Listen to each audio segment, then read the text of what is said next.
Welcome back to the channel. I greatly appreciate all of you. So today we're going to be looking at the Tacoma and a hidden feature that a couple of you have been asking about. So if we look down here, you can see what nobody sees is my light bar. We're going to go ahead and jump on in and see how I got that installed. So, as we are looking on the side of the truck, we're going to be looking just right behind this tire. And we will see a hole right there. And that takes a 12 millimeter. If you need to, you can pop this whole interior off. Otherwise, it is just right there. Now, this is going to be your blinker. Just above it, you're going to see those two bolts. Those two bolts are also 12 millimeter. You'll need to go ahead and detach that. It's going to be the same on both sides. Now, you may come across on a couple spots where there's either a little clip, maybe even a screw. You just want to go ahead and detach it here, as well as just over there. Alright, so for this next part, before you pull it all off, probably just go ahead and leave the last two in, just for the second, because you are going to need to remove this light. All you have to do is twist and pull. You just need to do that for the other side. Once you've done that, then you can go ahead and fully remove this. Otherwise, if you yank this off, your light bulbs are going to come with it, and it's going to be fun.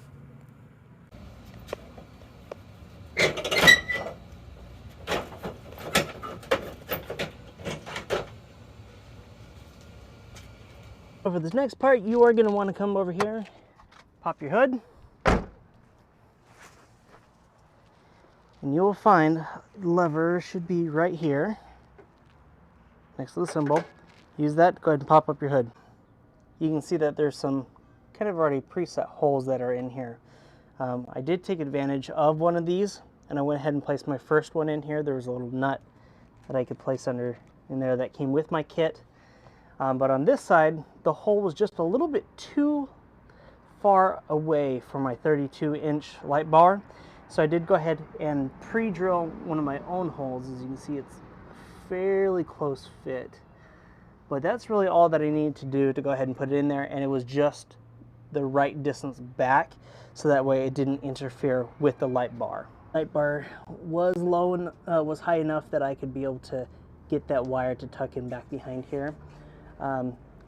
It came with its own harness and its own little switch with this relay, but we went ahead and connected directly to the frame. That way it kept it there.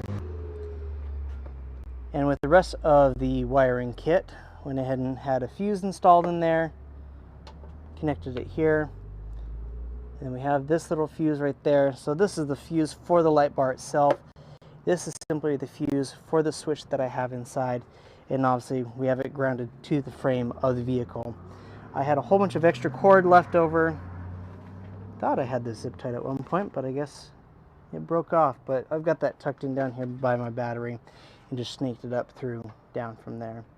Now, I don't think that it came with its own connection, so I had to go ahead and use a male and a female connector. I think they're the blue size, which was just right for this cable, and we went ahead and zip tied it to the frame.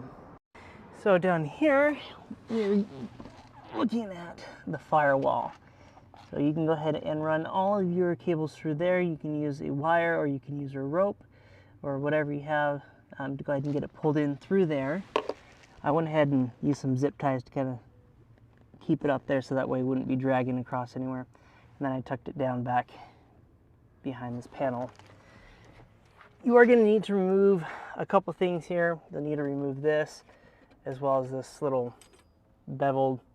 I think you are going to need to remove this as well.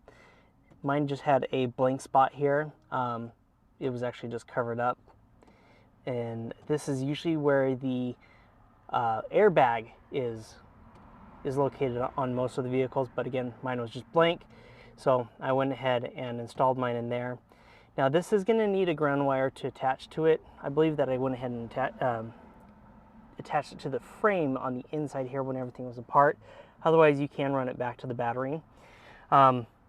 This is an always-on light because it is directly attached to the battery. So you are going to want to be careful of that. You can see I can turn on it anytime, even if the vehicle is off. This part right here does light up, but that's when it is actually when it is turned on. Otherwise, I did not want to have these lights on 24/7. So I didn't connect it directly to the battery so that way it would always be on. But I came into my fuse panel here and I went ahead and got the mini stack here. I can't remember what this is called, but you can get it like AutoZone. But it allows you for 2 mini fuses to go ahead and attach in, so that way when the dash lights are on, that little light comes on. Otherwise that would be on 24/7 if it's connected directly to the battery, and I didn't want that to happen and drain out my battery. This is the diagram of the switch itself. Over here we have the ground itself, and so these two are just going to go ahead and either return back to the battery, or you can connect it to the frame inside of your vehicle. As it says, this one is to the battery. Now this one down right here, this one is actually the one that actually illuminates the rocker. So when that light turns on, or if it's always on, that is what's going to dictate how that's going to be functioning. Now this other one right here that you're seeing outgoing, that's going to be the one that's going out towards your rocker, or not towards your rocker, but it's going to be going out towards that relay, so that way it can turn your light bar on and off. Other than that, that's all that I have for you today, so go ahead and hit that like button and subscribe.